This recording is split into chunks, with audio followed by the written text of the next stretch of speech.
É uma alegria imensa encontrar você aqui e não posso esquecer o nosso encontro quando você estava na prisão. Primeiro, aquela juíza, que nem quero citar o nome, que ela não merece, não me deixou entrar, junto com o Prêmio Nobel da Paz, argentino Esquivel. Mas depois, quando nos encontramos, você se abraçou e disse: finalmente estou vendo gente que só via meus filhos, só via o advogado, e nos abraçamos e choramos juntos, porque efetivamente era um encontro. É um encontro de amigos, acho que a nossa amizade já tem 40 anos. Nunca posso esquecer, Lula, de você lá na antiga fazenda da Márcia, de 300 anos, pena que ela pegou fogo, que você vinha passar o carnaval junto com Jair Meneghelli, Frei Beto, meu irmão Frei Clodovis. Nós fazíamos nossas conversas, e quando celebrávamos a missa, eu era frade ainda, quem fazia homilia era você. E era um sermão, meu filho, era um sermão. Eu não esqueço que você era líder sindical, e nem era candidato ainda. Você disse numa homilia que você sentia dentro de você que você queria libertar o povo brasileiro. Eu disse: vai ser, Lula, você vai se libertar o povo brasileiro. Nunca esqueci isso. E uma outra vez, quando você me trouxe, eu vinha com você de carro de São Bernardo, paramos num lugar meio descampado, você disse: Boff, muitas vezes eu sentava aqui e chorava, saindo da fábrica, porque não podia levar nada para meus irmãos que tinham fome em casa. Nunca esqueço isso. E nunca esqueço também, Lula, uma vez lá em Brasília, que a gente viu um filme juntos, depois saímos na noite junto ao lago, você me colocou as mãos no ombro e disse: Boff, eu sou nordestino, um sobrevivente, quem diria que um pau de arara agora está aqui na presidência? Estou aqui para que os meus irmãos brasileiros que têm fome nunca mais passem fome e que possam comer 3 vezes por dia. Para isso que eu estou aqui. Então, isso não é política, isso é ética, isso é espiritualidade, porque pão é mais que pão. É generosidade, é solidariedade, e você fez isso. E vou dizer uma coisa que eu disse muitas vezes, mas acho que disse nunca para você, mas e muitas vezes nos debates que eu faço nas palestras, eu digo: olha, eu viajei pelo mundo, participei de grandes congressos, conheci gente muito inteligente, nobéis da paz, nobéis de todo tipo, até lá em Oslo, nos encontramos com eles e conheci muita gente. Agora, nunca, isso eu digo com sinceridade, não é puxar seu saco, não. Eu nunca vi uma pessoa mais inteligente que o Lula. Mais inteligente, que faz conexões surpreendentes. E o Amorim me fez a mesma confirmação. Dizia: eu digo algumas coisas para o Lula em termos complexos, ele vai e faz o discurso e eu aprendo. Como é que esse homem tira conexões? Então, eu quero dar esse testemunho, Lula, face a tantos que querem humilhá-lo porque você não passou pela escola do faraó, daqueles que vão para a universidade para aprender a dominar. Você vem lá de baixo. E a grandeza tua, que eu acredito, Lula, sinto, que você não fala palavras. Você não fala palavras. Você fala coisas da vida do povo que vão lá dentro. E uma última coisa que eu quero dizer: passei uma tarde inteira lá no Uruguai com o Mujica. E no fim o Mujica me colocou também a mão nos ombros e disse: Boff, para você, quais são as lideranças hoje no mundo? Eu parei e disse: olha, Mujica, primeiro eu acho que é o Papa. Não só liderança religiosa, mas política. É o único que, na tradição da Igreja, denuncia o capitalismo como antivida, explorador dos pobres, devastador da natureza, um líder religioso e político. Segundo, eu disse, ele é Lula, porque ele fala profundo do coração das pessoas e resgatou milhões de brasileiros que estavam na periferia. E tem mais um que eu gosto muito, porque é um homem religioso, que é o Dalai Lama, porque ele ajuda a humanidade a voltar-se para dentro, a meditar. E, no fim, eu disse, e você é um grande líder mundial. Porque quando você falou na ONU, parecia um papa falando, dizendo uma encíclica, e aí correu uma lágrima nos olhos dele, sabe? Que é uma pessoa extraordinária, amigo seu, amigo meu, sempre te defendeu. Então, eu quis fazer essas recordações porque é o nosso lado mais amigo, mais profundo. E eu posso dizer, aliás, você me deu um louvor uma vez, que eu nunca esqueço, Lula, que no auge da crise do mensalão, quando queriam convencer você, o pessoal do PSDB e outros, que queriam que você renunciasse, e muitos intelectuais abandonaram, você um dia me disse, Boff, você intelectual nunca me abandonou. Nunca me abandonou. Eu não sou inscrito no PT, nem o Frei Beto é, porque partido é parte. Nós, intelectuais, tentamos pensar o todo, mas nunca deixei de apoiar a causa do PT, que é a causa dos pobres, da justiça social, da inclusão dos mais marginalizados, tornar visíveis os invisíveis, finalmente nos devolver a alegria de viver. Você fez isso como ninguém da história. E uma coisa que eu escutei muitas vezes na favela, Lugo, a Márcia pode testemunhar, muitas vezes eu escutei isso em vários estados, no Maranhão, no Centro-Oeste, onde a gente encontra pobres. Eles sempre dizem, Lula foi o único presidente que pensou em nós, que deu valor para nós pobres. E um até chegou a dizer, eu quando votei, não votei em Lula, votei em mim mesmo, votando no Lula, porque ele é dos nossos, ele não é lá de fora, é dos nossos.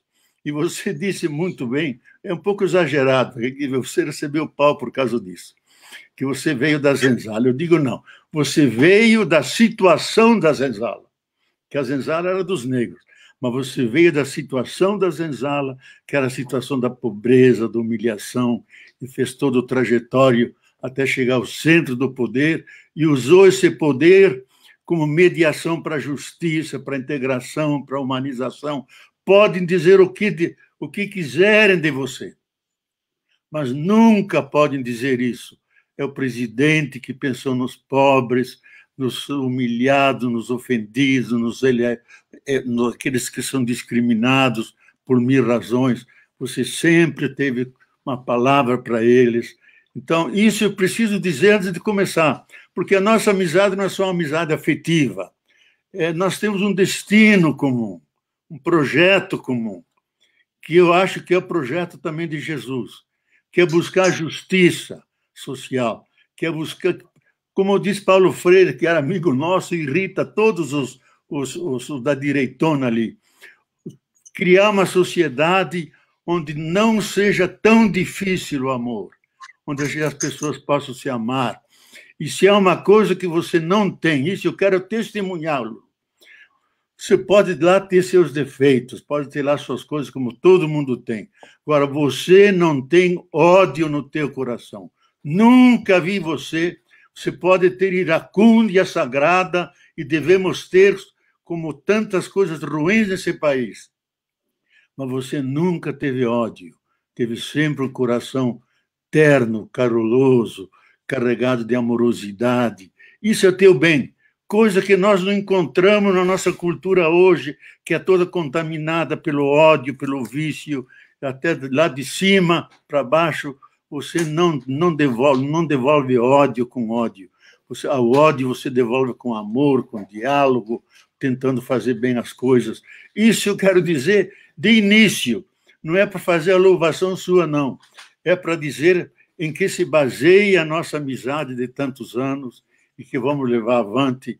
E sempre que você levar essa causa dos pobres e os condenados da terra para avante, estou aí do seu lado, porque o eixo da teologia da libertação e do Papa Francisco é a opção pelos pobres, contra a pobreza, a favor da justiça social.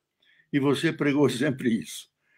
E você muitas vezes disse que as SEBs ajudaram muito a criar o PT.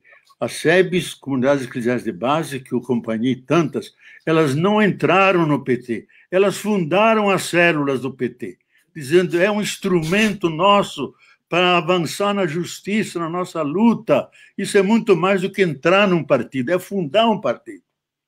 E isso eu acho que é uma coisa extraordinária, e você propiciou essa coisa que vem de baixo, da base. Sempre veio tudo de cima, agora está começando a vir da base, e essa base nós nunca devemos atraiçoar, aprofundá-la, alargá-la e fazê-la portadora de um projeto histórico diferente para o nosso país. Já falei bastante, Lula. Eu quero agradecer as palavras generosas, mas certamente que eu não mereço todas essas palavras que você falou. A única coisa que eu tenho consciência, Boff, é que a relação que eu tenho com você, a relação que eu tenho com outros companheiros da igreja, que eu tenho com padres, que eu tive com Dom Cláudio Umes, que eu tive com Dom Angélico, que eu tive com bispos no Acre, bispos em Rondônia. Dom Paulo Evaristo, Dom Evaristo Arnes, Dom Luciano Mendes, e com milhares de movimentos sociais, é que me fez ser o que eu sou. Eu digo sempre o seguinte, olha, eu sou o resultado do grau de consciência da sociedade brasileira. Na medida que a classe trabalhadora vai evoluindo, na medida que o povo vai compreendendo, na medida que os humildes vão conseguindo enxergar, eu vou conseguindo enxergar. Até porque eu não quero ser nada de mim mesmo. Só tem sentido eu ser alguma coisa se eu for a extensão daquilo que pensa a sociedade brasileira. Eu fico muito orgulhoso, sabe por quê? Eu aprendi algumas coisas importantes com pessoas como você. Eu aprendi a superar o preconceito da pequenez. Você sabe que o trabalhador urbano, o trabalhador rural, às vezes ele está conversando com alguém que tem uma formação melhor, a gente se sente acanhado. A gente tem vergonha porque não conhece todas as palavras. Às vezes, eu lembro que eu falava menos laranja, menos gente. E uma vez o Paulo Freire, eu queria fazer um curso de português porque eu achava bonita aquelas pessoas que falavam difícil, que falavam palavras que eu entendia, mas eu achava bonito. Aí o Paulo Freire falou para o meu aluno, você não precisa fazer curso de português. O importante é você saber se o que você está falando as pessoas estão entendendo. É isso mesmo. Se entenderam o que você falou, está de bom tamanho, continue falando a linguagem que você tem, sabe? E vai evoluindo junto com o povo. Isso me deu muita força para não me sentir pequeno diante de ninguém. Por conta das conversas contigo, com o Frei Beto, com tanta gente boa, sabe? O PT não existiria do jeito que ele existe se não fosse as comunidades eclesiais de base. O PT não existiria se não fosse a teologia da libertação.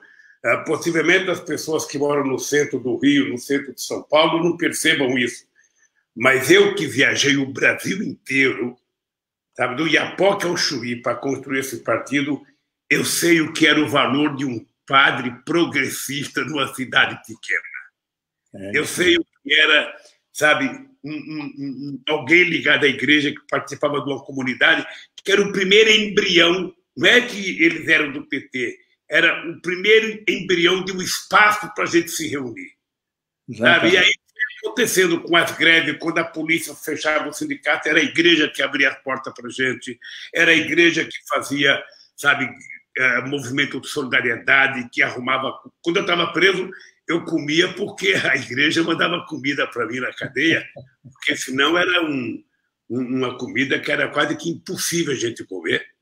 Então, eu acho que eu sou isso. Eu sou o resultado disso e também eu acho que eu me transformei por causa da generosidade de Deus. Eu digo sempre o seguinte, Deus foi muito generoso comigo, porque sair da onde eu saí e chegar onde eu cheguei só pode ter a mão de uma coisa superior. Eu nunca acho que isso é mérito pessoal. Isso é uma coisa que aconteceu na minha vida e só pode ter a mão de Deus nisso. Ou seja, e o que eu queria, na verdade, você sabe quando as pessoas perguntam para mim, ô Lula, o que você achou mais importante quando você foi governo? Eu dizia, a coisa mais importante é quando eu ouvia do peão, sabe, ele dizer que ele se sentia presidente porque quem estava na presidência era um igual a ele. Isso, para mim, foi a obra mais extraordinária que eu fiz. Fazer o povo descobrir que ele estava governando o país, estava dando influência. E depois da ajuda tua, a ajuda do Frei Beto, a ajuda de tanta gente espalhada por esse país afora. Eu lembro o primeiro dia que nós estivemos juntos. Eu tenho, você não sabe, eu tenho fotografia na cabeça da nossa passagem nos carnavais lá em Santana do Deserto. Santana do Deserto, isso mesmo. Eu tenho na cabeça o nosso almoço, eu tenho na cabeça a gente na piscina, eu tenho na cabeça a molecada brigando, sabe? Então, essa foi a imagem que ficaram gravadas para o resto da vida. E é isso que conta, porque eu digo sempre que irmão a gente não escolhe, agora companheiro a gente escolhe. E os nossos jogos de baralho, que você não gostava de perder, viu, Lula? Os nossos jogos de baralho. Você perdia 2, 3 vezes, jogava as cartas e ia embora. Eu não gosto de perder jogo nenhum. Tudo então, isso era a nossa amizade. Quero que você saiba o que você representa para mim, sabe? Como cristão, como intelectual, como ser humano, como uma pessoa que valoriza a vida, sabe? Como você valoriza, isso tem muito significado, teve muito na minha vida, na minha formação e continua tendo. Por isso que essa live eu estava com muita vontade de fazer para que a gente conversasse um pouco aquilo que normalmente a gente não conversa, sabe? Porque não tem tempo de conversar. É chato porque a gente é amigo, mas cada um tem muita tarefa e cada um corre para um lado, corre para o outro e a gente não tem tempo de se encontrar. Então, é uma alegria imensa. Quero te dizer que um dos dias mais felizes da minha vida é poder estar fazendo essa live com você e conversando, olhando no teu olho, olhando. E você tem uma... Você eu vejo, eu sou mais novo do que você há alguns anos e já estou quase sem cabelo e você... eu estou com o cabelo tá caindo. E Deus ainda te deu um dom de você ficar parecendo o Papai Noel, pô, sabe? Eu sou o irmão do Papai Noel, viu? Lula, não esqueça desse chale, lembra? Já lembro. Eu levei para você lá na prisão e ganhei outro logo em seguida, que eu sempre uso. Sempre uso. Agora é o seguinte, olha, eu acho que tem muita gente querendo saber o seguinte, nós estamos vivendo um momento de muita confusão no Brasil. Muita. Inclusive também religiosa, ou seja, nós temos, sabe, não é interferência de político nas religiões, mas é uma rodovia de duas mãos, é interferência também da religião na política. E eu que convivi, Boff, bastante, eu digo que eu sou na política um pouco um filho do movimento sindical, um filho do movimento social, um filho da teologia da libertação. Ótimo. Eu acho que você não sabe a alegria que eu tive quando eu encontrei com o padre Gustavo Gutierrez no Peru. Sim. Que figura espetacular. Eu nem sei se ele está vivo ainda. Está vivo, fez 92 anos já. Eu encontrei com ele, com o Frei Beto. Então, é o seguinte, Bob, se você tivesse que fazer uma reunião com um grupo de jovens e eles te perguntassem qual é a diferença, ou seja, entre a teologia da libertação e a teologia da prosperidade. A teologia da prosperidade, né? Ciência política, sabe, ideológica, tentava organizar a sociedade, e a outra vem de facilidade, sabe? Como se fosse um jogo de loteria para a sociedade. Esses dias eu vi nos jornais um pastor distribuindo ou vendendo grão de feijão, sabe, que curava a coronavírus. Ou seja, aí já deixa de lado a espiritualidade, já deixa de lado a religiosidade, e aí fica o charlatanismo, né? Porque é um charlatão, um cara que começa a fazer isso para pregar a sua fé. Como é que você entende esses dois movimentos? E vendia o feijão a R$1.000 por grão, viu? R$1.000. Olha, eu acho que é uma profunda diferença, porque a centralidade, o centro para nós, é a opção pelos pobres, como já disse, por sua libertação.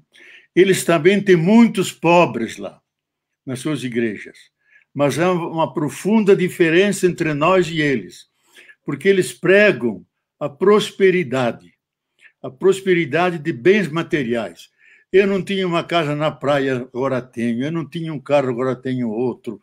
E tudo fica ao redor, em cima do Antigo Testamento. Nunca se ouviu na boca deles: felizes vocês os pobres, que de vocês é o reino. Ai de vocês os ricos, porque vocês têm a vossa consolação. Nunca dizem isso. Quase não existe o Novo Testamento. A saga de Jesus que curava os pobres, os cegos, os coxos, etc. Então, uma coisa é a prosperidade material, acumular bens.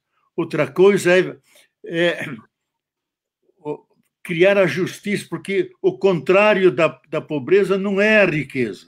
O contrário da pobreza é a justiça social, coisa que eles nunca pregam.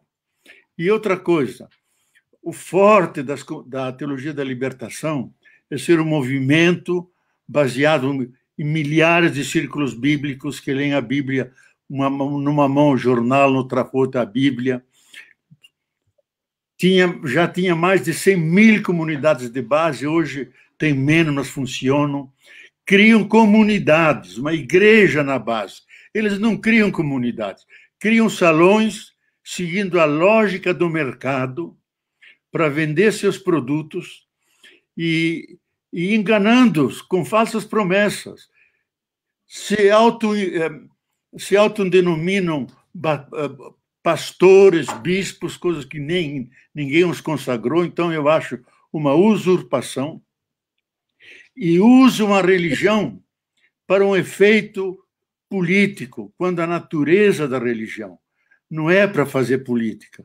A natureza da religião é para alimentar no ser humano aquele fogo interior, a espiritualidade, que se traduz em solidariedade, em amor e perdão, convivência, olhar para os pequenininhos que ninguém olha.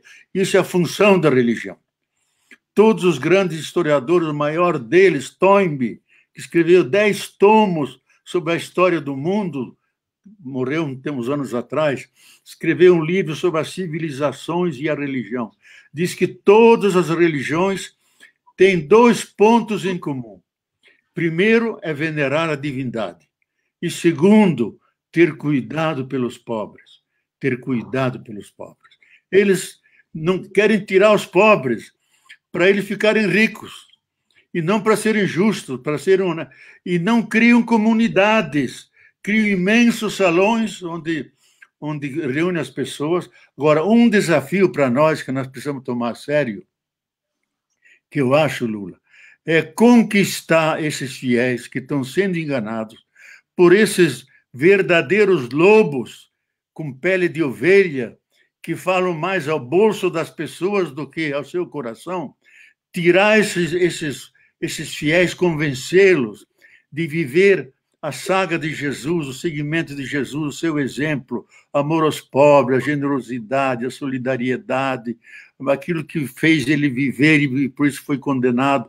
Que venham, que fiquem mais humanos, que entrem nas comunidades, leiam a Bíblia inteira, especialmente o Novo Testamento, os evangelhos que falam de Jesus, São Paulo, que fala tanto como viver no meio desse mundo todo. Tirá-los de lá e dar uma alternativa a eles. Porque senão porque o povo brasileiro é um povo religioso, eu diria até místico. Fala de Deus, ele vai. Eles não têm uma compreensão, digamos, doutrinária, de forma de catecismo. Basta falar de Deus que eles vão. Agora, esses pastores utilizam essa fé ingênua do povo para incutir ideias que vão na linha de acumular bens, de ser feliz nesse mundo e não pensar nos outros, no lado, criar justiça, fraternidade e, fundamentalmente, engajar-se na transformação da sociedade, que é uma sociedade profundamente injusta, porque tem grandes desigualdades sociais. Desigualdade é uma palavra neutra, é injustiça social. Teologicamente, é um pecado que ofende a Deus e aos filhos e filhas de Deus. Convencê-los disso e trazê-los para essas comunidades.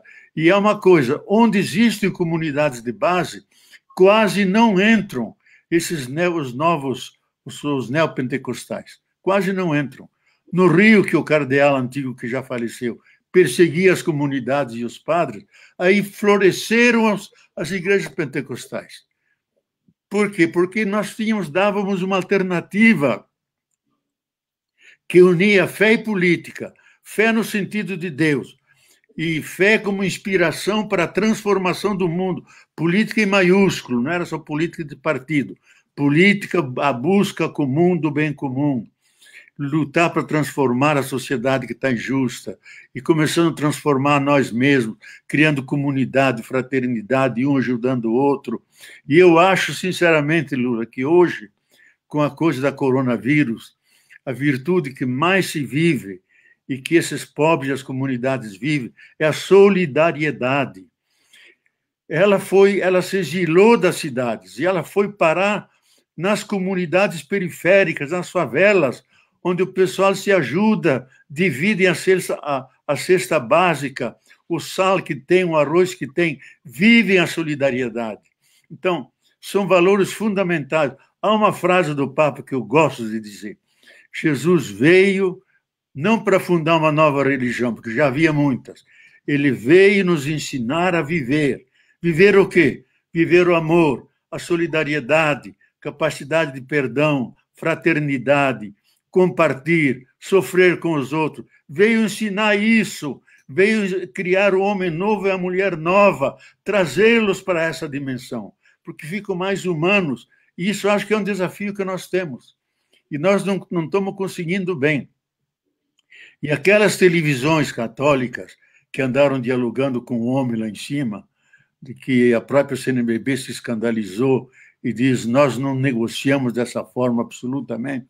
Eles têm um cristianismo devocional, não é nenhum cristianismo de engajamento, de fé, de libertação, de justiça. Se há uma palavra que nunca ocorre lá, é pobres, justiça, transformação social, é o rosário, é a hóstia consagrada, é o cristianismo devocional que não implica mudança na vida.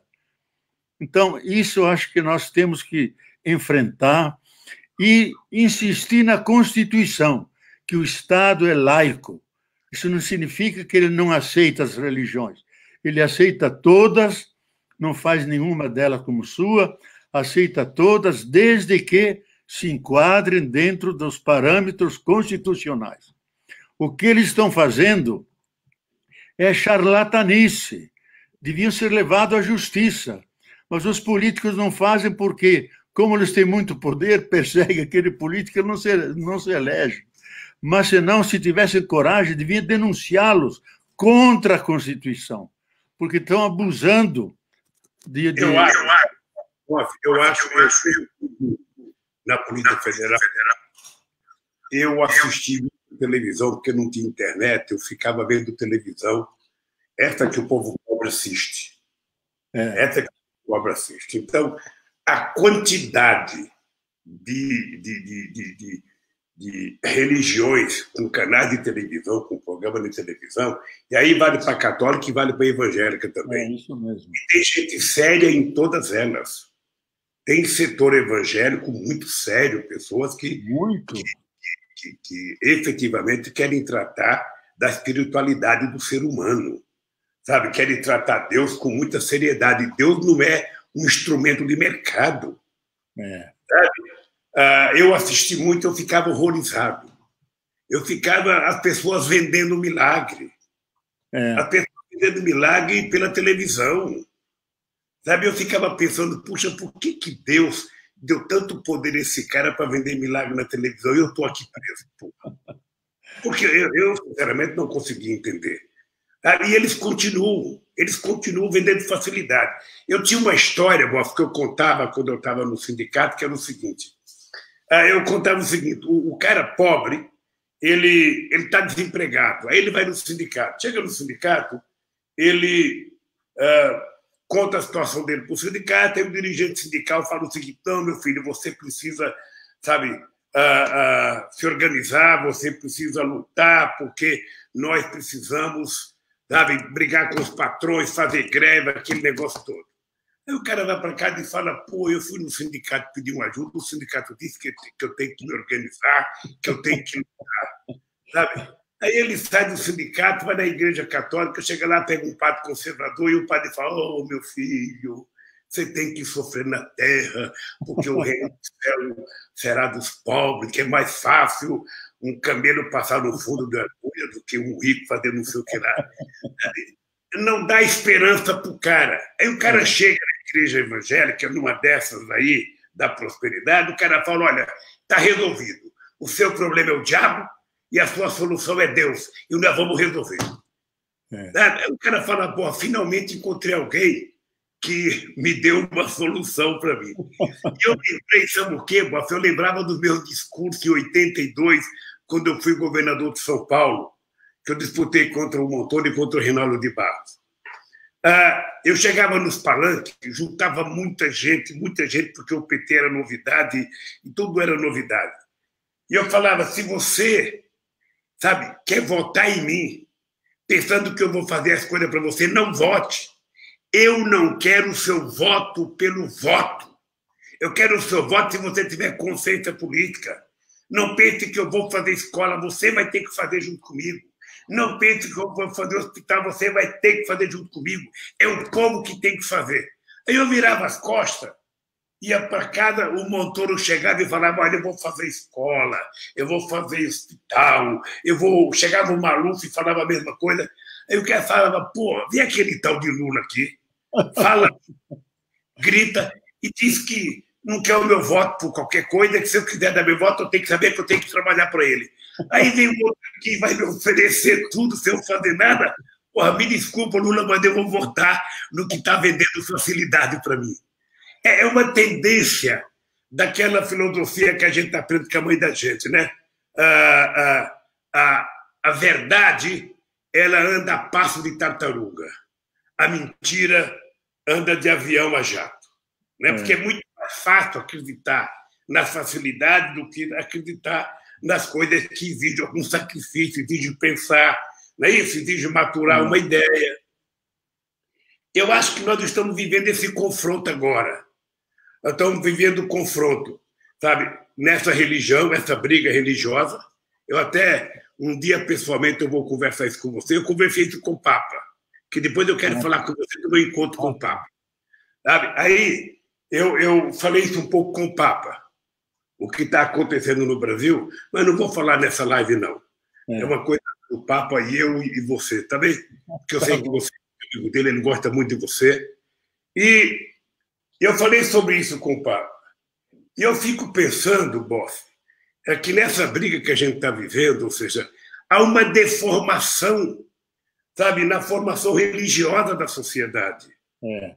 Sabe, aquele negócio de você procurar um conforto espiritual, de você ter fé, de você acreditar, mas também você não acredita em fantasia, porque, sabe, Jesus não pregou isso. Jesus não pregou o seguinte: olha, vá na minha igreja que eu salvo todo mundo. Jesus, sabe, o maior sinal que ele deu para salvar a humanidade é ele se permitir ser crucificado sem reagir. Sabe? Então, eu fico preocupado com o que pode acontecer na religião, um presidente da República dizendo: eu vou querer ter um ministro da Suprema Corte 100% evangélico. Você não cria as instituições democráticas fortalecendo uma ou outra religião. Você tem que dar liberdade. Quando o Papa Bento chegou no aeroporto, que eu fui cumprimentar ele, a primeira coisa que eu falei: santidade, eu quero que o senhor saiba que o senhor está pisando no solo de um país laico. Ah, que ótimo. Primeira palavra que eu disse para ele. Sabe? Não tive nenhuma preocupação de reconhecer a relação entre o Estado e a Igreja Católica. Fui no Vaticano entregar um documento brasileiro. Como não tive nenhuma preocupação de garantir total liberdade de funcionamento da Igreja Evangélica. Quando quiseram fazer uma lei proibindo falar, sabe, a lei do silêncio, eu fui, sabe, defender a Igreja Evangélica, fui defender os cultos religiosos deles, porque eu acho que eles têm direito. Agora, eu não posso admitir que uma religião queira, por exemplo, acabar com a religião afrodescendente. Uma vez eu estava com a Benedita no Rio de Janeiro e um pastor estava dizendo que era preciso acabar com essas religiões de Umbanda, com não sei das contas. E eu falei para o cara, você tá parecendo Herodes. Porque nasceu um menino que será o futuro Jesus Cristo, você quer acabar com todas as crianças? Você quer ter direito e não quer que os outros tenham direito? Por que você não aceita a crença que tem um cara de Umbanda? Por que você não aceita? Ou seja, só a sua que vale? Então, Boff, essa coisa que você disse do Estado laico é uma coisa muito importante. E eu queria que você pensasse, junto com outros pensadores, como é que a gente diminui essa raiva religiosa que vai acontecer um dia no Brasil. Porque o ódio religioso é uma coisa muito grave na humanidade. Sabe? Isso proporciona guerra, proporciona ódio, proporciona miliciano, como nós temos agora. Sabe? Então, isso resultou no governo que nós temos agora. Isso resultou no governo, ou seja, que eu espero e fico pedindo a Deus que, na sua sabedoria, ele consiga fazer com que a cabeça do nosso povo aprenda com a pandemia. Já que o presidente não aprendeu nada até agora, eu espero que a cabeça do povo aprenda. E aí eu te pergunto o seguinte, o que você acha que vai acontecer com a humanidade assim que terminar essa pandemia? Você acha que vai ser, nós vamos ter um resultado melhor? Vamos ter mais humanismo? Vamos ter mais solidariedade? Vamos ter mais companheirismo? Vamos ter mais humildade para perceber que nós não somos nada, porque um vírus está causando um pânico, sabe, na humanidade? Nós que imaginávamos que éramos invencíveis, que não tínhamos ninguém que pudesse conosco, ou seja, nós que desmatamos, nós que poluímos a água, nós que poluímos o rio, nós que poluímos o espaço, nós que poluímos o ar que nós respiramos, nós poluímos a água que nós bebemos, sabe? Ou seja, agora mesmo esse negócio de privatizar a água, as pessoas não se dão conta que a água é vida. E é da responsabilidade do Estado fazer com que a água chegue bem tratada na casa do povo e que ela seja devolvida bem tratada no mar, porque o mar também é vida. O mar também tem vida. Sabe? E as pessoas querem tornar isso uma forma de lucro.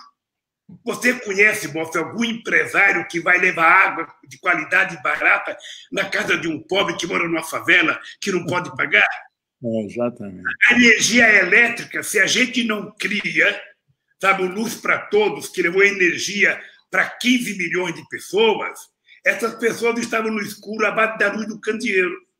Eu queria que eu sei que você escreveu um livro também sobre a pandemia, eu sei que você anda muito preocupado e tem escrito muita coisa da questão ambiental, eu sei do carinho que você tinha, sabe, pela política, sabe, do Evo Morales, o nosso companheiro Rafael Correia, a defesa da Madre Terra, sabe? O que você acha que vai acontecer depois dessa pandemia, Boff?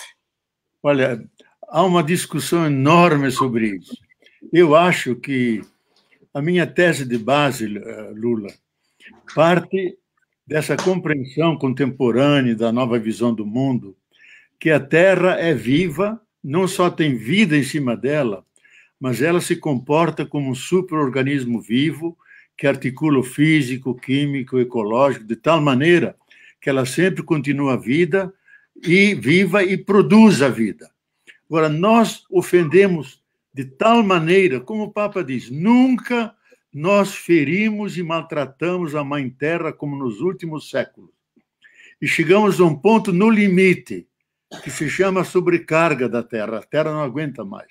Na dispensa da Terra, todos aqueles elementos que nós precisamos para a vida, e a ONU reuniu mais de uma centena de cientistas para definirem os 15 elementos principais sem os quais a vida não existe, e deram a conclusão depois lá para a ONU, desses 15, 12, que é água, que é solo, que é clima, que é nutrientes, etc.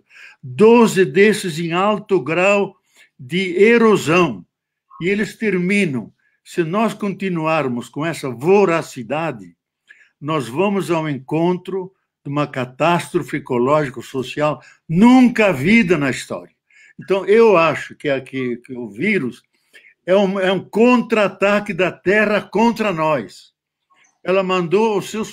e colocou de joelhos as potências militaristas, que têm mais de 30 mil ogivas nucleares, colocou de joelhos. Tudo isso não vale nada. O que vale é aquilo que o capitalismo não tem. Então, eu acho que em cima do capitalismo caiu um meteoro, caiu um raio, que destruiu aqueles ideários que eles tinham. Primeiro, o lucro, a competição, diminuição do Estado, agressão à natureza, individualismo. Se nós tivéssemos seguido esse ideário, estaríamos todos perdidos. O centro é a vida, não o lucro. O centro é a solidariedade e não o individualismo. O centro é a relação de todos com todos, é a cooperação, isso que nos está salvando. Então, eu acho, é uma lição que a Terra está dando. Se nós não aprendermos essa lição e voltarmos ao que era antes, é a pior coisa que nos pode acontecer, porque a Terra vai mandar mais vírus, já está mandando um bocado. E eu estou seguindo aqui, os grandes biólogos estão dizendo que pode vir que dizem the next big one, um grande vírus tão grande. Nós sabemos que ele virá, mas não sabemos quando. Que se nós não mudarmos, ele vai acabar com grande parte da biosfera e grande parte da humanidade, se não a própria humanidade. Então, a situação não é fácil. Ou nós mudamos, ou nós vamos ao encontro do pior. Então, eu acho que a volta, as grandes... Eu estou acompanhando nas várias línguas, nas várias fontes, os grandes conglomerados estão se articulando para, ao voltar, criar um centro de 0,1% da humanidade que usa as mais tecnologias mais avançadas, a inteligência artificial, que tem trilhões de algoritmos que podem controlar cada pessoa humana, até o sabonete que você usa, o desodorante que você tem, cada pessoa humana eles conseguem controlar. Manter um novo despotismo cibernético. 0,1% da humanidade estão se articulando com isso. Agora, eu acho que eles não vão triunfar, porque a Terra não aguenta mais isso. Quem vai derrotá-los não é nem o marxismo, nem a escola de Frankfurt, nem o socialismo. Eles vão ajudar, mas quem vai derrotar é a Terra. Que eles não vão conseguir se reproduzir, a humanidade vai se rebelar. Eu acho que nós vamos voltar, aprendendo algumas lições, que devemos ser, primeiramente, aceitar que somos vulneráveis, que não somos onipotentes, sujeitos a todo tipo de gripes e vírus, etc. Segundo, que nós somos seres de relacionamento, seres de colaboração, seres sempre interrelacionados. Terceiro, que nós somos seres de solidariedade. A solidariedade é a essência humana. Isso os grandes biólogos, os bioantropólogos dizem. A humanidade ficou humanidade quando eles buscavam os alimentos, traziam para o grupo, não faziam como os animais que comiam ali. Trazia para o grupo, dava para o pequenininho, dava para o idoso, comiam juntos, solidariamente. Então, foi a solidariedade que nos permitiu o salto da animalidade à humanidade. Então, aquilo que valeu ontem, vale hoje. Sem solidariedade, não existe. Você escutou isso do Betinho, e eu repito, que o grande problema da humanidade não é político, não é religioso, não é econômico, não é ideológico, é a falta de solidariedade entre os coiguais, entre os seres humanos. Você não olha do lado quem está caído e estende a mão para levantá-lo, ou olha para o lado e vê que está chorando e coloca a mão no ombro, olha para cima. Então, nós temos que assimilar esses valores. Uma sociedade fundada nisso. Se não se funda nisso, nós teremos mais conflitos ainda e mais ataques à própria terra. Então, eu acho, você disse uma coisa extremamente importante que eu tenho refletido muito sobre isso. Eu brigo muito com o pessoal que trabalha comigo, porque todo mundo aqui é especialista em internet. Todo mundo aqui, sabe, eu chamo ele de vítima do algoritmo. Do algoritmo. Eles pensam que eles conhecem o telefone, mas quem conhece eles é o telefone. Exatamente. Eles pensam que eles sabem usar o telefone, mas é o telefone que usa ele. Porque o cara vai no banheiro com o telefone, almoça com o telefone, vai jantar com o telefone, vai namorar namorada com o telefone. Sabe? Eu cheguei na casa de um amigo meu um tempo desse na Bahia, tinha um casal de jovens, um sentado na frente do outro, com o celular, conversando um na frente do outro. Eu fui na mão dos dois, peguei o telefone, eu falei, olha um na cara do outro para ver se não é muito melhor vocês conversarem. Por que vocês ficam olhando no telefone e conversando? E eu acho que a grande tese nossa, você como um grande companheiro intelectual, um grande teórico de pensamento, nós precisamos recuperar o sentido do humanismo para a humanidade. Exatamente. Nós, seres humanos, estamos perdendo o sentido do humanismo. Nós estamos, sem querer, virando algoritmo. As pessoas acham ruim levantar de manhã e encontrar uma pessoa no elevador antes dela. Ela queria que o elevador fosse só dela. A pessoa vai pegar o carro, acha ruim porque eu estou na garagem manobrando o carro. A pessoa sai na rua, acha ruim porque tem um carro na frente dela.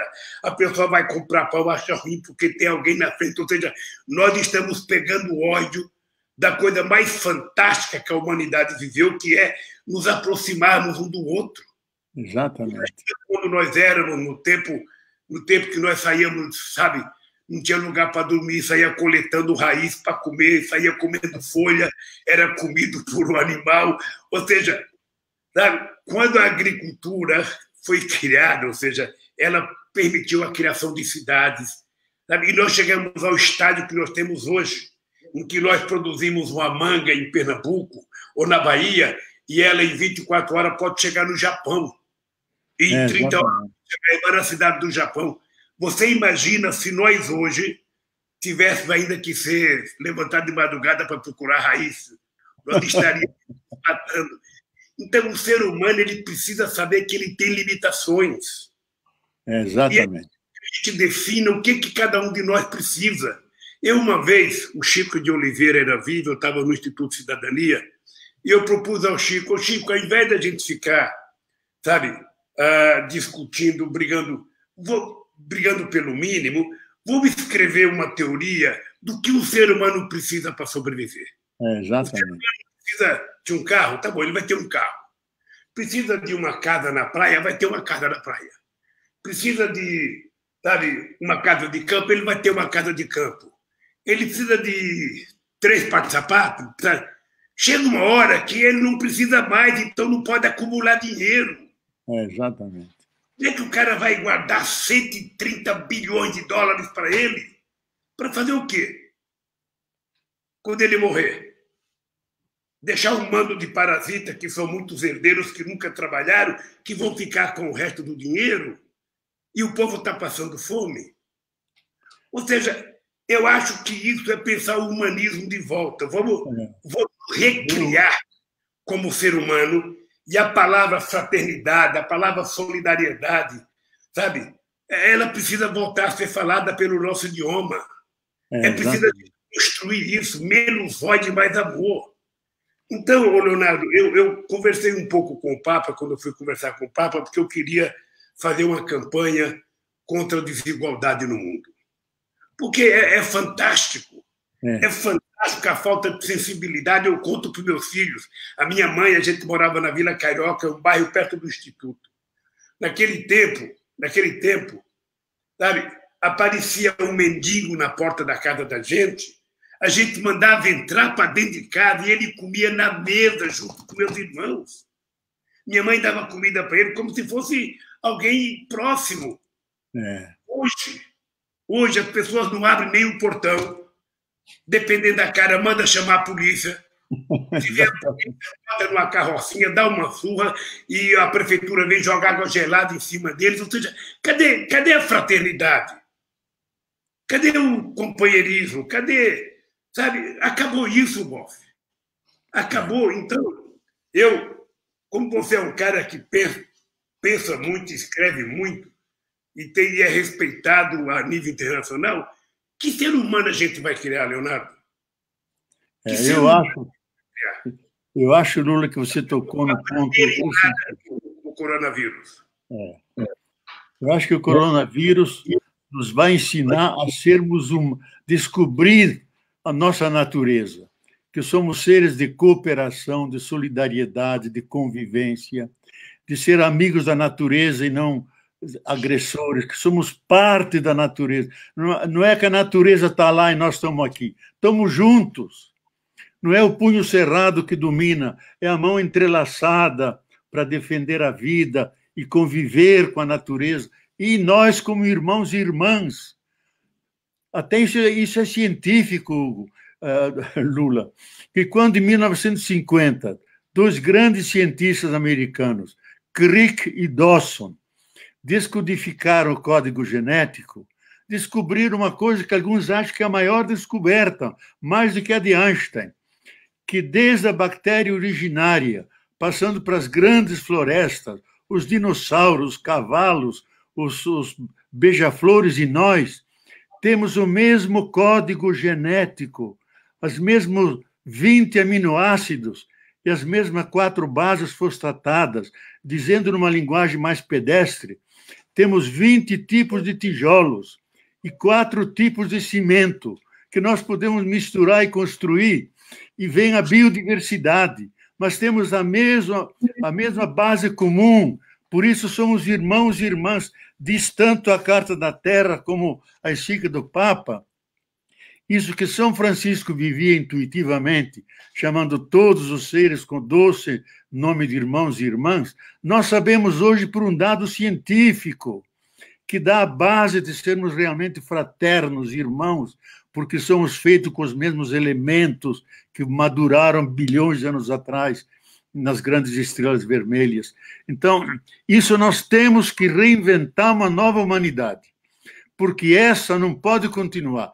Eu não digo que vem o fim do mundo. Tem que acabar. Esse tipo de mundo que temos tem que acabar. Porque 8 pessoas tendo mais riqueza do que quase 4 bilhões, isso é uma irracionalidade louca.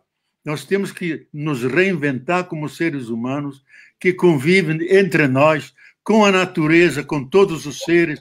Isso é uma reinvenção que temos que fazer. Eu acho que o coronavírus nos dá essa lição. Uma coisa grave, uma coisa muito grave que nós temos que pensar, eu não sei se você tem acompanhado, é que o chamado povo trabalhador do planeta Terra, ele está perdendo no século XXI tudo que nós conquistamos no século XX. Ou seja, tudo que aconteceu de conquista da classe trabalhadora no século XX, tudo, sabe, nós estamos perdendo. Houve reforma trabalhista em 165 países. Em todos os 165 países, os trabalhadores perderam. Nós tivemos 2 guerras mundiais. Tivemos várias revoluções, mas a mais importante foi a Rússia chinesa. Por conta dessa guerra e dessas 2 revoluções, o capitalismo admitiu, por pressão dos trabalhadores, a gente alcançar o chamado estado de bem-estar social. Agora estamos perdendo. Ou seja, você viu hoje a greve dos meninos que entregam comida aqui em São Paulo e no Brasil inteiro. Os meninos fizeram uma greve porque eles estão ganhando pouco, ou seja, os caras não têm tempo para almoçar, eles estão com fome, carregando comida, cheirando o cheiro da comida, sabe, com fome. E um deles, você viu, um deles furou o pneu da moto dele, ele não pôde entregar comida, ele foi extinto do aplicativo. Ou seja, há 2 meses atrás, eles eram vendidos para a sociedade como a conquista da humanidade. Eles são agora microempreendedores. Eles agora estão trabalhando por conta própria. E o que é que eles estão descobrindo? É que eles estão ficando escravos modernos. Eles pensam que tem, mas não tem. Eles pensam que são livres, mas não são. Quando precisar de uma seguridade social, não tem. Se a mulher ficar grávida, não tem um hospital de graça para levar a mulher. Sabe? Se acidentar, não tem. Se roubar o carro dele, não tem. Porque ele foi largado como os escravos. Você está lembrado? Quando aboliram a escravidão, passaram os caras para a rua e deram o nome nele de vagabundo, porque ele não tinha terra, não tinha proprietário, não tinha emprego, não tinha salário, não tinha nada. Ou seja, o que estão fazendo com o povo trabalhador é isso. Estão dizendo que a humanidade está se modernizando, eles agora são tudo microempreendedores, microempresários, sabe? E não dão nenhuma seguridade social para ele. É um ser humano largado. O que você acha desse movimento de hoje, dessa greve? Não sei se você viu a foto, sabe? Foi muito bonito em São Paulo. Olha, eu acho... O grito deles é fome. O grito de guerra deles é fome. E foi esse assunto que eu conversei com o Papa, que na próxima pergunta, depois que vocês falaram do teu pensamento sobre a greve dele, eu vou falar da minha conversa com o Santo Papa. Olha, há um dito da Igreja Antiga que vem até hoje, até nos textos do Vaticano II, no Concílio da Igreja, que está: quando há grande necessidade, não vale nenhuma lei. A necessidade abole as leis, porque a vida é mais importante que qualquer lei. Então, a greve dele é a coisa mais justa, porque é greve por vida, por comida, para poder sobreviver e poder trabalhar e, com o trabalho, garantir o seu sustento. Então, essa greve é uma greve, eu acho, abençoada, sabe? É a mais justa que tem, porque eles estão levando vida e não pode ter vida. Então, eu acho que temos que apoiar isso, reclamar, insistir, porque se transformou num problema político, porque são multidões que estão levando as comidas por todo lado, e eles estão largados por aí. Então, eu acho que aí nós temos que pressionar o Estado, pressionar o parlamento, que praticamente é insensível a essas coisas, e poder dar um apoio que podemos a eles. Eu não sei, eu fico meio desarvorado aqui, sabe? É preciso garantir o mínimo necessário para as pessoas serem cidadãos. As pessoas têm que ter assistência médica, a pessoa tem que ter uma indenização quando está desempregado, a pessoa tem que ter direito, senão a pessoa fica escravo. Você veja o negócio, o Bolsonaro, quando começou a pandemia, a primeira coisa que ele fez foi liberar 1,2 trilhão de reais para os fazendeiros, para irrigar o sistema financeiro. Sabe? E até agora, nem as pessoas receberam a primeira, agora diz que vai dar mais 2 parcelas de R$600, quando, na verdade, o povo não deveria ter muita preocupação com isso, porque o Estado deveria estar garantido. Exatamente. E eles estão aprovando cada dia mais a retirada de direitos dos trabalhadores. Boff, eu sei o que é a minha mãe na cozinha, sem ter feijão para colocar no fogo, com 8 filhos pequenos, esperando para ver se tinha alguma comida. A minha mãe nunca ficava nervosa, ela falava: amanhã vai ter. Sabe? E a gente vê da lombriga maior comer a lombriga menor. Sabe? E quem está perto da gente não vê que a gente está com fome, não sabe essa dor. Agora, imagina um companheiro trabalhando, cheirando a comida que ele está carregando nas costas, sem ter o que comer. Eles têm mais é que se revoltar. Lógico. Não tem outra explicação. Se não há uma revolta por direitos, não há direitos. e pegar aquela comida que ele está carregando e comer. É isso. Tem direito. É isso. Porque a vida vale mais do que a comida. Foi isso, Boff. Foi isso que uma lição que eu aprendi com o Papa quando eu fui conversar com ele. Primeiro, agradecer a ajuda que você deu para me encontrar com o Papa. Segundo, eu sou muito agradecido ao presidente da Argentina, Alberto Fernandes, que marcou a audiência. Terceiro, a conversa com o Papa. Eu, sinceramente, eu tinha uma imagem muito positiva do Papa, mas eu não tinha noção de que ele, pessoalmente, é infinitamente melhor, mais humano do que a imagem dele na televisão. É uma figura que conhece o Brasil, conhece a América Latina, conhece os problemas do povo pobre, porque ele não fala de ouvir dizer, ele fala de ter vivido. E aí eu fui contar para ele das coisas que eu pretendia fazer, do objetivo que eu tinha de dedicar o tempo de vida que eu tenho. Eu já não posso pensar mais em longo prazo. E aí eu perguntei para o Papa qual era a ideia dele de reunir jovens para discutir a economia do mundo. Ele falou: Lula, na minha idade, eu só tenho que fazer coisas agora que sejam irreversíveis. Eu estou com 84 anos e eu preciso agora, sabe, não é radicalizar, mas eu preciso tornar as coisas mais visíveis. Sabe? E é o que eu senti, Boff. Quando as pessoas querem discutir comigo longo prazo, eu não falo, eu não tenho mais tempo de discutir longo prazo. Para mim é tudo de médio ou curto prazo, porque a natureza é implacável. Eu estou falando que vou viver 120 anos, mas eu sei que é difícil chegar lá. A minha tese é que já nasceu o homem que vai viver 120 anos, ou a mulher. Quem sabe seja eu ou você, Boff. Espero que seja nós dois, pô. Agora, eu acho, Boff, se a gente não juntar todas as personalidades do mundo e começar uma verdadeira guerra contra a fome no mundo, contra a desigualdade, sabe? Ninguém pode comer 10 vezes ao dia, enquanto você tem 10 pessoas que não comem nenhuma vez ao mês. Sabe? Não é possível.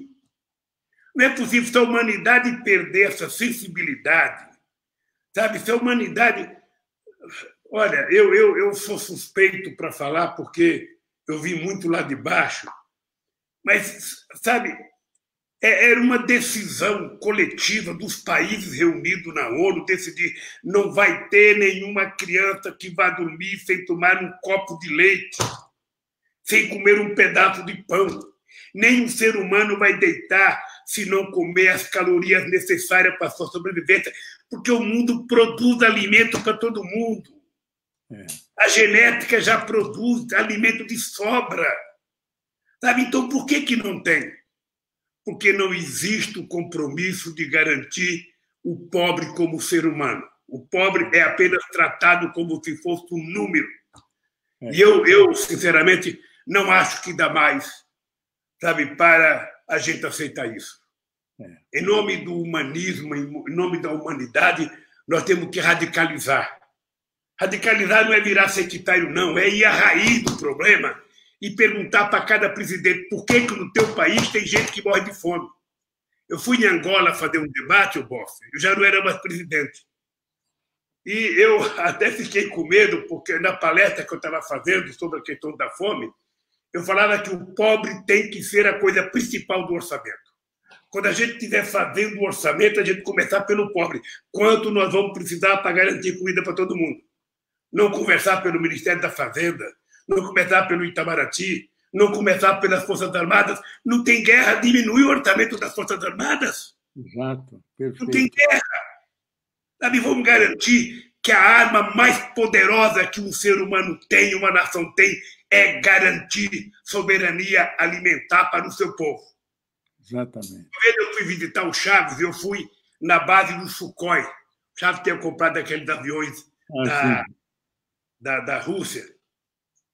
Eu fui visitar uns aviões com Chaves, estava o Celso Amorim, e eu tinha saído do hotel, não tinha pão e nem leite no hotel. Estava faltando na Venezuela. Aí eu cheguei lá para o Chaves, eu perguntei, Chaves, quanto custou esses aviões? Ele falou, não sei quanto, acho que era 8 mil milhões de dólares. Sabe? Aí eu falei, Chá, você não acha um absurdo? Você comprou um negócio desse tão caro e quando você precisar que o piloto entre nele para atacar alguém, o piloto não vai subir porque está com fome, porque não tem nem leite, nem ovo no hotel. Não é melhor garantir comida? Porque se a gente não pensar em segurança alimentar para a humanidade, estamos todo mundo perdido. Isso não é levado em conta. Porque quem passa fome é pobre. Quem não consegue estudar é pobre. Quem não consegue chegar à universidade é pobre. Quem está morrendo com coronavírus é pobre. Não sei se você viu aquela pesquisa publicada em São Paulo, de 4 mil mortos que foi pesquisado, 66% ganhava até 3 mínimos e 26% ganhava de 0 a 6. Ou seja, 91% dos 4 mil pesquisados que tinham morrido ganhava menos que 6 salários mínimos. Ou seja, então é uma doença que vai matar quem? O pobre. Quem é pobre, exatamente. É o pobre, é o negro. Sabe? Então, eu acho... O pessoal do PT está achando que eu estou muito radical. O pessoal... Tinha muita gente que achava que eu ia sair da cadeia com a bandeirinha branca, sabe? Eu sou homem de bem. E não é possível. Não. Não é possível. Quer dizer, eu estou mais enojado com o papel das autoridades, porque falta autoridade no mundo, falta liderança no mundo. Estou mais enojado com a falta de preocupação com o povo pobre. Estou muito mais preocupado. No Brasil, os cachorros estão mais tratados do que os pobres. Não que não se deve tratar bem o cachorrinho. Seguramente. Mas, ou seja, eu lembro, Lula. É o dono do pobre. O abandono. Então, eu queria que você falasse um pouco sobre isso, porque eu saí do Papa muito encorajado. De que acho que a gente tem que brigar mais, a gente tem que ser mais desaforado, a gente tem que falar mais para as pessoas brigarem, sabe? Porque se a pessoa falar, Lula, não briga, e garantir a comida para mim, está ótimo. Mas eles falam para não brigar. Você viu aquele policial morto nos Estados Unidos? Pois é. Ajoelhar na garganta do cara e matar, sabe? Olha, sinceramente, eu estou ficando inconformado com a perversidade, sabe? Está muito perverso uma parte da humanidade. Quanto mais rico, mais perverso é. Então, chega numa crise dessa, o Bill Gates fala, vou dar 10 milhões para ajudar isso, sabe? Você veja essa pesquisa que a Globo faz de solidariedade no Jornal Nacional, é uma vergonha a quantidade de dinheiro que essas empresas estão dando. Solidariedade. E o povo passando fome. O povo sem dinheiro para comprar o que comer. E quando terminar a pandemia, eu acho que vai estar muito pior a quantidade de desempregados nesse país. Então, nós precisamos repensar esse país. Repensar a organização da sociedade e repensar a distribuição dos bens produzidos pela humanidade e produzidos pelo planeta Terra. Queria que você falasse um pouco sobre isso, Posse. Olha, eu acho que você tocou no ponto essencial. Eu lembro que uma vez, lá na praia de Ipanema, estava caminhando o Celso Furtado, velhinho, apoiado lá por uma enfermeira. Eu conversei com ele e disse, Celso Furtado, qual é a tua tristeza agora? Ele disse, Boff, eu vou morrer com a tristeza de como é que é possível que um país tão rico como o Brasil tenha tantos pobres. Vou morrer com essa tristeza. Ele que era o grande economista. Então, eu acho que esse é o nosso maior desafio. Você deve ter deve ser amigo seu e amigo meu também, o Ladislau Dalbor, esse economista da PUC, que ele fez o cálculo com o dinheiro que existe no mundo hoje, que são mais ou menos 67 trilhões que estão na produção, fazendo carros e geladeiras, etc. E quase 180 trilhões especulativos, que é só papel das bolsas. Diz, se nós pegássemos esse dinheiro e fôssemos humanos e solidários, daria para cada família de 4 pessoas 15 mil reais por mês. 15 mil reais por mês. poderiam viver tranquilos com sua casa, com sua comida. Por que que não fazemos? Não temos fraternidade, não temos boa vontade. O velho Kant, que é o grande ético do Ocidente, dizia: a única virtude é a boa vontade. E essa não tem nenhum defeito, porque se ela tiver um defeito, já não é boa. Então, para nós falta boa vontade, não temos boa vontade. E isso nós precisamos. Eu lembro uma frase do Gandhi, que se preocupava muito com os pobres. Ele dizia: a forma mais assassina de matar as pessoas é pela fome, porque você não mata só o corpo, você desespera a pessoa, você atinge o espírito dela. Isso é a forma mais assassina de matar as pessoas. E nós estamos fazendo isso. Então, esse sistema vive tranquilo, convive, vendo esse tsunami de miséria no mundo. Então, eu tenho uma crença, até meio filosófica, que as coisas têm uma verdade intrínseca, que ela vai se manifestar. Porque tudo isso é consequência do tipo de sociedade que nós organizamos a partir do século XVII, que é o capitalismo, que é o individualismo, que é a acumulação de bens materiais, que jogamos fora toda a dimensão humana e espiritual. E aí eu vou dizer para você, Lula, uma coisa, porque senão diz, o Boff diz isso porque é teólogo. Mas não é. O autor do Pequeno Príncipe, Antoine de Saint-Exupéry, descobriram um tempo atrás uma carta dele, que ele deixou em cima da mesa, escrita ao general X. Ele pegou o avião, caiu no Mediterrâneo, sumiu, descobriram a carta. E na carta ele diz: nós temos 3 reinos: o reino do corpo, que os médicos cuidam; o reino da nossa psicologia, os analistas, psicólogos cuidam; nós temos o reino do espírito, que nós abandonamos. Por isso que tem tantas guerras e mortes, porque nós abandonamos o espírito, e o espírito é feito de solidariedade, de amor, de humanidade, de compaixão. Ele dizia: esse é o único grande problema da humanidade. E repetia: é o único grande problema. Se nós tivéssemos o espírito, seríamos solidários, humanos, generosos. E ele termina dizendo: temos saudade de Deus para dar coesão e força a essas virtudes que nos faltam. Então, você tem toda a razão. Nós temos que lutar por um outro tipo de humanidade, e essa que está aí não pode sobreviver, porque ela não só vai criar um problema ecológico, ela é suicidária, ela pode levar a humanidade ao suicídio. Já o Chomsky disse várias vezes, amicíssimo do Brasil, até casou agora com uma brasileira, vive com ela, que ajuda ele. 2 vezes. Que se nós aplicarmos ele acha que uma coisa mais perigosa, tem um artigo que saiu há pouco tempo dele, mais perigosa que o coronavírus, é a iminência de uma guerra nuclear. Porque ele diz: nós temos um louco chefiando os Estados Unidos que tem muita vontade de enfrentar a China com armas nucleares.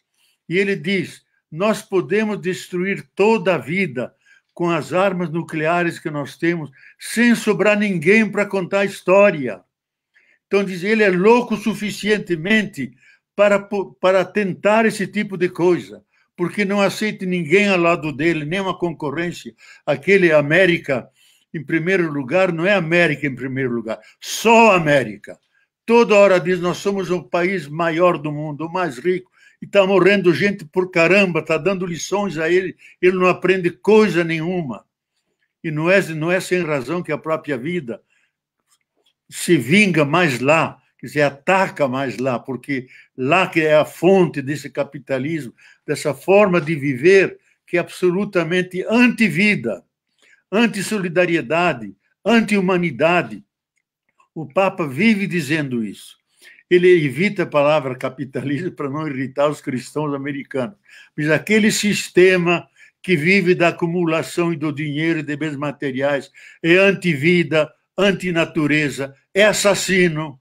Ele vive repetindo isso e não se cansa de cobrar mudanças profundas, uma radical conversão da humanidade. A encíclica dele sobre o cuidado da casa comum, vai nessa linha. Criar um novo tipo de humanidade, se queremos sobreviver. Se queremos sobreviver. Caso contrário, o Bauman disse isso, aquele filósofo, se a gente não cuidar, vem mais vírus e bactérias que vão nos atacar e vão engrossar o cortejo daqueles que estão rumando à própria sepultura. Nós não queremos isso. Temos condições de mudar isso. Nós precisamos começar o movimento. Eu sei que você já assinou, eu já assinei o manifesto, porque nós precisamos começar um movimento muito forte, que qualquer remédio que for inventado, descoberto daqui para frente, para enfrentar o coronavírus, tem que ser de domínio público. Exatamente. Tem que ser distribuído gratuito, não pode ter dono. Não pode alguém querer ficar rico às custas, sabe, de um remédio que vai salvar a humanidade desse vírus. Eu acho que essa deve ser uma campanha. Aliás, a ONU já deveria ter convocado uma conferência especial entre os presidentes do mundo inteiro para tomar uma decisão. Sabe? Não é possível. Você veja, os Estados Unidos está comprando um remédio que a dose vai custar $3.000, dá quase R$15.000. Qual é o pobre que vai poder tomar um remédio desse? Pois é. Então, nós temos agora um convênio da Fiocruz, sabe, com uma empresa, eu acho que com a Universidade de Oxford, na Inglaterra, e nós temos um do Butantan com a empresa chinesa. Ou seja, esses remédios têm que ser de domínio público. Os estados têm que assumir a responsabilidade. Essa eu acho que é uma tarefa da sociedade começar a se mobilizar para isso, de não permitir que alguém queira juntar trilhões de dólares às custas da morte de milhões de pessoas. Exatamente. Eu acho que essa é uma tarefa que nós vamos ter que enfrentar. Já tem muita gente se mexendo, muito jurista, muito médico, muito gente muita gente, sabe, com conhecimento especial sobre a questão dos vírus, porque os vírus estão se multiplicando com muito mais rapidez. O Padilha falou uma coisa para mim, que no século passado surgiu tantos vírus. Esse ano está surgindo no menor tempo. No menor tempo, a cada 10 anos está surgindo um, talvez até diminua. Ou seja, tudo isso é uma rebelião de uma coisa que você disse no começo. É o planeta Terra dizendo para nós, olha, vocês não vão me destruir, porque eu vou reagir. Então, vocês tratem de cuidar desse barco que vocês estão dentro. Porque o barco chamado Terra está todo mundo, só que alguns resolveram assumir a primeira classe e o restante está no porão, como os escravos quando vinham da África para cá. Ou seja, a própria sorte. Então, Leonardo, eu acho que a questão da desigualdade, a luta para melhorar a vida do povo e a questão do humanismo, eu acho que são dois temas que nós vamos ter que falar todo santo dia. Cada vez que a gente abrir a boca, a gente vai ter que falar amor, humanismo e a luta contra a desigualdade. Ou seja, tornar o mundo mais justo, sabe? Tornar o mundo como uma casa única de todos nós. Senão está impossível. Os ricos já estão inventando agora um ônibus para viajar para a Lua, ou seja, eles já estão procurando um lugar para correr. E quem vai morrer são os trabalhadores que não são levados em conta, a não ser para produzir, mas para recolher o resultado do que produz. Muitas vezes eles não são levados em conta. Eu acho que no Brasil, não sei se você tem acompanhado, ontem o jornal estava dizendo que a dívida pública do Brasil já é de 81%. Isso é um mercado, e muitos economistas nossos que são muito fiscalistas, sabe? A dívida pública americana era 107, ela era 80, com o Lehman Brothers ela foi para 107, agora já está em 130, me parece. E eu estou defendendo a tese, Boff, que aqui no Brasil nós não temos que olhar a dívida pública, nós temos que olhar a dívida com o povo. Exatamente. é que não tem limite para gastar o dinheiro para salvar o povo brasileiro. Depois a gente vai cuidar da economia. Ao invés do governo ficar dizendo que não tem dinheiro, o Tesouro que mande rodar dinheiro novo. Lógico. Sabe? Alarga a base monetária desse país e vamos garantir que o povo sobreviva. E com eles vivos, a gente vai consertar o Brasil. Com eles mortos, a gente não vai consertar o Brasil. Eu tenho pedido para os empresários, vocês querem que o trabalhador trabalhe? Dê atestado de garantia de vida para o trabalhador. Dê um atestado para a família dele, que ele não vai morrer. Se você vai higienizar a fábrica, higienizar o restaurante, se ele vai ter álcool gel, se ele vai ter todas as garantias. A Mercedes-Benz, aqui em São Bernardo, o sindicato fez um acordo. O pessoal ficou um tempo sem trabalhar. Agora fez um acordo, o pessoal voltou a trabalhar sentado diferente no restaurante, mais espaço no restaurante, menos gente no ônibus, fazer teste todo dia que vai entrar. Sabe quantas pessoas já foram infectadas? Só na Mercedes-Benz, 197. Imagina. Sabe? Só coisa de 15 dias. Numa demonstração que o vírus não escolhe, sabe? Os ricos não, eles estão escolhendo os pobres que são obrigados a trabalhar, são obrigados a levantar de manhã, é obrigado a buscar leite para o filho, é obrigado a levantar para ganhar o pão de cada dia, pegar metrô lotado, pegar ônibus lotado. Sabe? Então, Leonardo, eu acho que aos 74 anos eu pensei que eu ia parar de brigar. Sabe? Eu cheguei numa idade que eu pensei, sabe uma coisa, eu só vou continuar a minha briga porque eu quero provar que o Moro é um canalha. Eu quero provar que o Dallagnol é um cara que montou uma quadrilha da Força Tarefa. Eu quero provar. Sabe? Estou até desafiando eles para um debate, sabe? O Moro e o Dallagnol junto. Eu quero que eles provem um delito que eu cometi. Sabe? Então o pessoal acha que eu estou ficando muito nervoso. Eu não estou, não. É que eu tenho uma coisa, Leonardo, que chamada caráter e dignidade, que isso a gente herda do pai e da mãe. Sabe? Por isso é que eu te falei na cadeia, não me ofereçam liberdade negociada. Não pense que eu trocarei minha dignidade pela minha liberdade. Sabe? E continuo com essa mesma tese. Você viu que hoje saiu uma matéria mais prolongada sobre o compromisso da Polícia Federal, do Ministério Público e do seu Moro com o governo americano. Descobriram. O governo americano fez uma lei para punir as empresas de outros países, sabe? Mesmo que não tenha cometido crime nos Estados Unidos, mas para que cometesse crime que causou qualquer problema aos Estados Unidos. E o objetivo está ficando claro, o objetivo era a Petrobras. Exatamente. O objetivo era o pré-sal. E o objetivo era as empresas de engenharia brasileira, porque as empresas brasileiras estavam ganhando licitações dos Estados Unidos no Oriente Médio, estavam ganhando na África, estavam ganhando em toda a América Latina. Era preciso destruir as empresas de engenharia brasileira, inclusive, no caso de uma empresa como a Odebrecht, produzindo o casco do navio de propulsão nuclear. Era isso que eles não queriam admitir. Isso está ficando claro. Vai demorar algum tempo, Boff. E a gente vai, um dia, a história vai ser contada em toda a sua verdade, querido. Boff, a única coisa que eu sei é o seguinte, eu não tenho mais nenhuma razão para ficar quieto. Eu agora tenho a razão para gritar mais, para defender mais as pessoas e para lutar mais. Eu não vejo a hora de acabar essa quarentena para poder sair para a rua, viajar ao Brasil, conversar com esse povo, porque o povo precisa aprender que somente quando ele tiver consciência é que ele vai evitar que a gente eleja um presidente como elegeu Bolsonaro.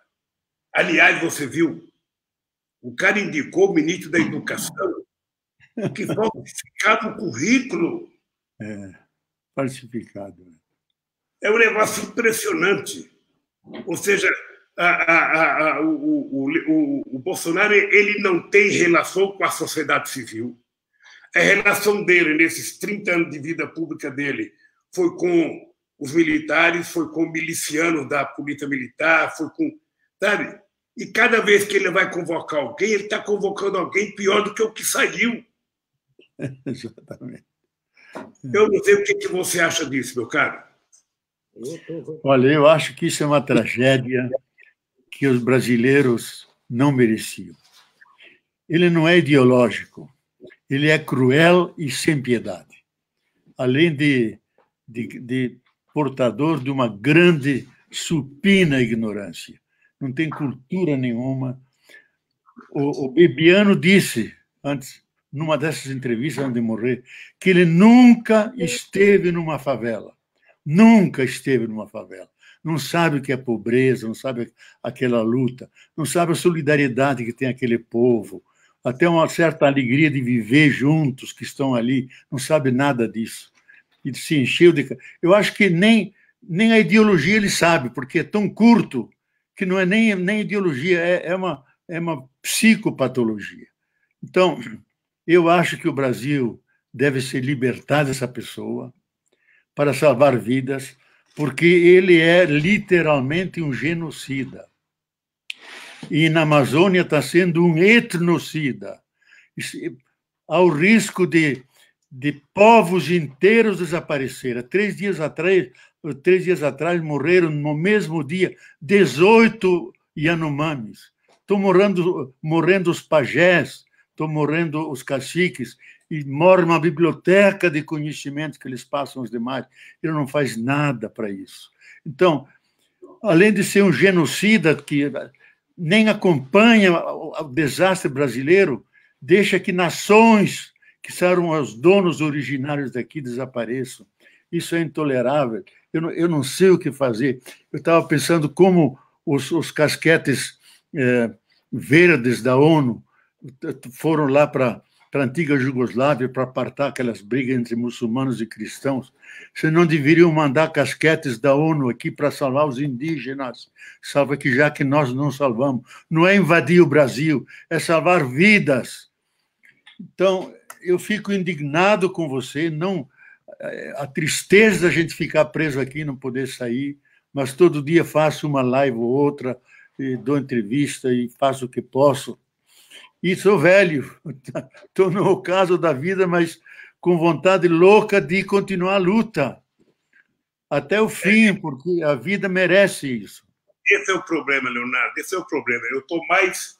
Você sabe que eu ando mais irritado aqui na quarentena do que quando eu estava na Polícia Federal. Porque parece que eu estou livre, eu não estou livre. Exatamente. Sabe, eu estou numa idade que é risco, ou seja, e às vezes eu quero sair, a Janja não deixa sair, o PT pede para mim não sair, meus amigos sindicalistas pedem para eu não sair, mas eu estou inconformado de estar dentro de casa e vendo esse genocídio destruir o país.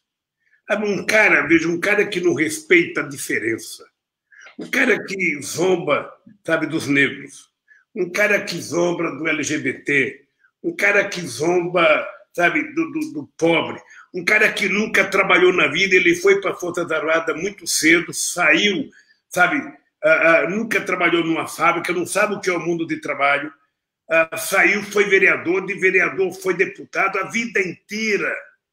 Ele ganhou o salário dele da mamata, ele não sabe o que é o mundo do trabalho.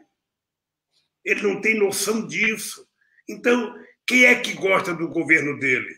O mercado financeiro, a rede de televisão adora, sabe? As televisões adoram, porque os empresários adoram, porque, sabe? Eu não sei o que eles ganham com ele.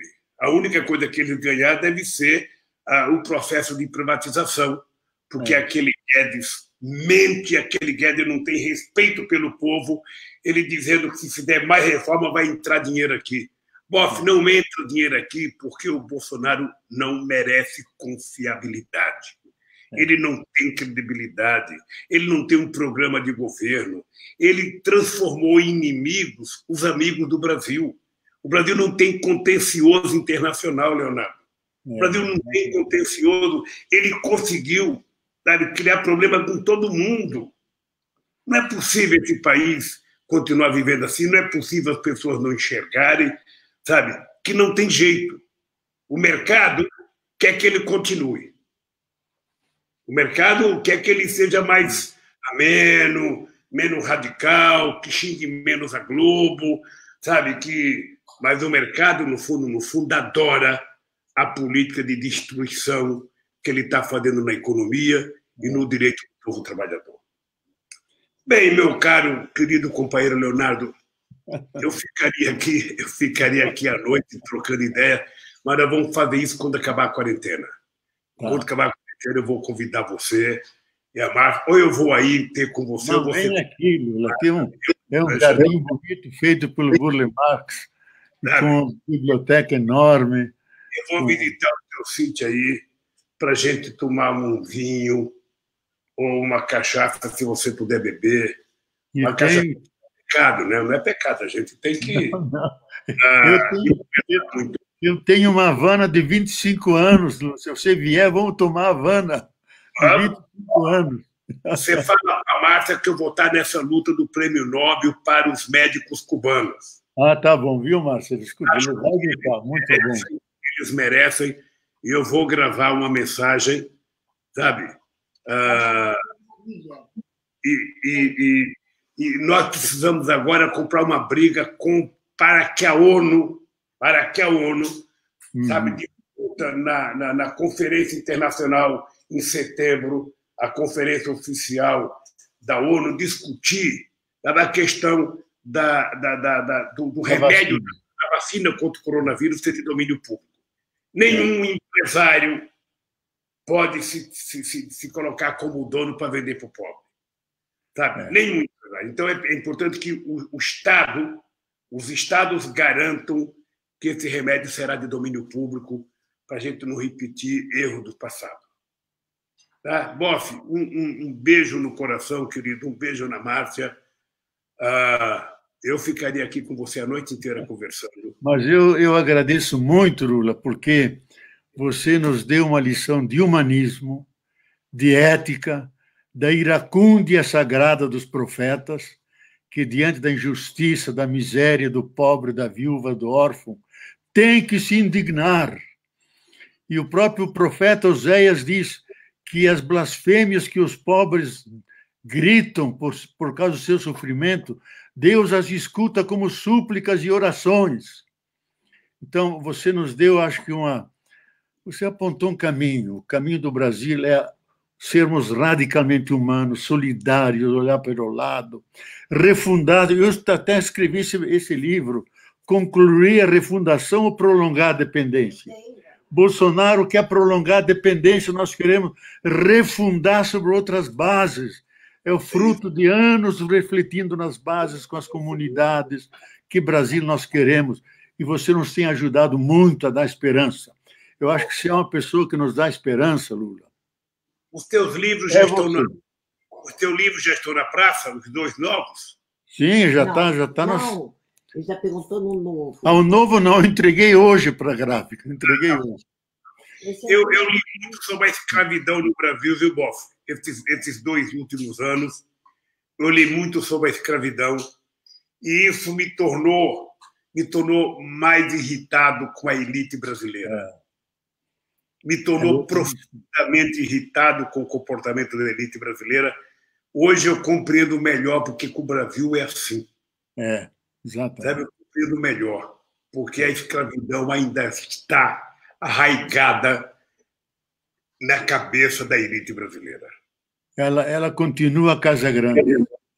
Efetivamente, sabe, essa foi a razão do golpe na Dilma. Ou seja, não pensem que vocês vão continuar fazendo inclusão social, porque esse negócio de negro ir para a universidade, esse negócio de pobre para a universidade, esse negócio de pobre ser tratado preferencialmente, das mulheres terem direito, da empregada doméstica ter direito, isso não vai continuar. Por isso deram um golpe na Dilma. E por isso que nós precisamos realmente reinventar a humanidade, sermos radicalmente humanos. E aí sermos revolucionários mesmo. É isso mesmo. Querido, olha, como você vai dizer... Obrigado para você. Que mantenha essa força, esse vigor e a esperança que você suscita no povo, porque o povo precisa de esperança. Quero que você saiba que eu rezo todo dia para que você continue com energia, com muita força, falando as suas verdades e as nossas verdades para o mundo inteiro. Tá, muito obrigado, Lula, foi muito bom estar com você, viu? Com Deus. Tá. Um beijo na Márcia. Márcia, aparece aqui, Márcia. Um beijo na Márcia. A Márcia tá... Olha aqui. Viu? Aparece aí, Estava ouvindo vocês. Márcia, um beijo, querida. Tá. Tchau. Tchau. Tudo de bom. Tchau, querido. Tchau. E obrigado às pessoas que nos assistiram. Eu tinha muita pergunta para fazer, mas a nossa conversa estava tão boa que eu não ouvi fazer perguntas. Foi bom. Fica para outra live, querida. Tá, obrigado. Tchau. Um abraço.